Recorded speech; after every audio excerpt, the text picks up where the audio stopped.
The year was 1895. Young electrical engineer and inventor John Cromwell Lincoln founded the Lincoln Electric Company with $200 and set out to commercialize his latest invention, a direct current electric motor. What started as a spark of ingenuity flickered and gained momentum. In 1907, John brought his brother James into the company, and together the Lincoln brothers launched their first arc welder in 1911. The brothers shared a commitment to providing innovative, cost-efficient welding solutions and fostered a company guided by the Golden Rule. In 1918, recognizing each other's strengths, James took over day-to-day business operations, while John pursued scientific investigation, which led to 55 patents over his lifetime. A born motivator and progressive thinker, James designed Lincoln's incentive management system that develops people, pays for performance, and rewards contributions, and has become a hallmark of the company's success. At the brink of World War I, the United States Army requested welding training for the troops headed into battle, which launched the Lincoln Electric Welding School. The 1920s and 30s saw greater adoption and advancements in arc welding. In 1927, Lincoln introduced the revolutionary Fleet Weld 5 electrode, which catapulted the company through the Great Depression. World War II generated a dramatic expansion in arc welding to support wartime efforts, and the need for the Lincoln Electric Welding School was at its peak, running 3 shifts a day and graduating 180 welders a month, including over 400 women.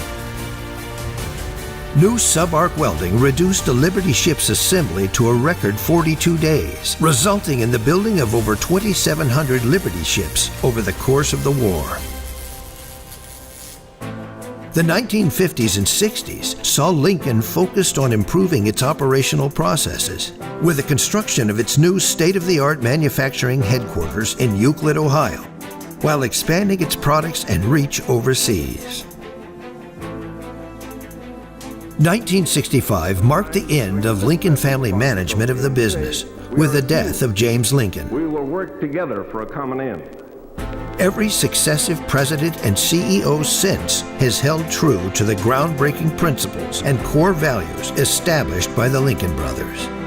In 1975, the Harvard Business School published a case study on Lincoln's incentive management system, one of Harvard's best-selling publications.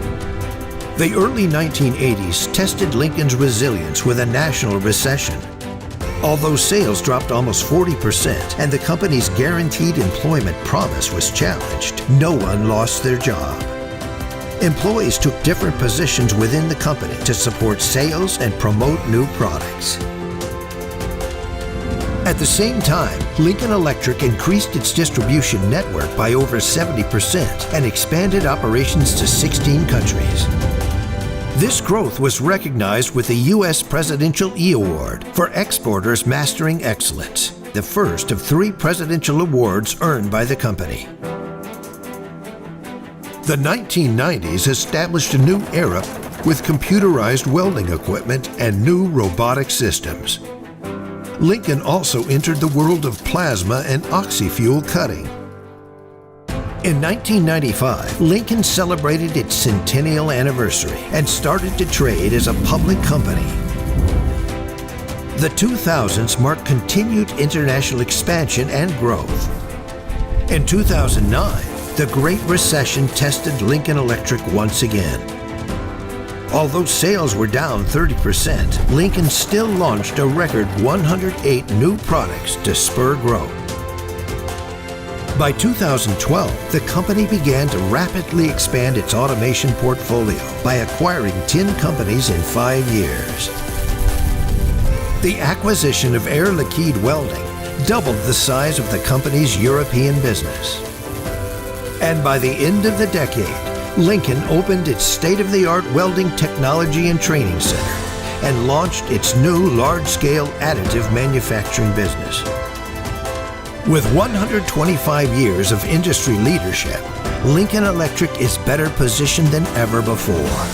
Known as the welding experts around the globe, the company remains at the forefront of technology, guided by the Golden Rule, and committed to operating by a higher standard to build a better world.